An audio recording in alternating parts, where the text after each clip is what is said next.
Tired of losing track of time and feeling like your Trello projects are taking forever?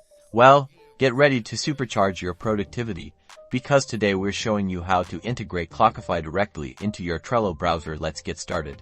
First, head over to the Chrome Web Store, or your browser's extension store of choice. Type Clockify in the search bar and hit enter. Find the Clockify Time Tracker extension, and click the Add to Chrome button. A confirmation window will pop up. Click Add Extension to install Clockify in your browser. You should now see the Clockify icon appear in your browser's toolbar.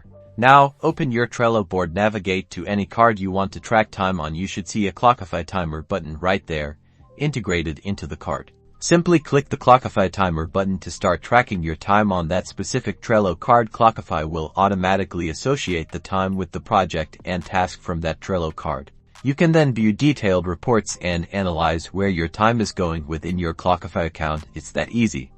Now you can manage your projects and track your productivity without ever leaving Trello. Start tracking time on Trello and see how much more productive you can be with Clockify.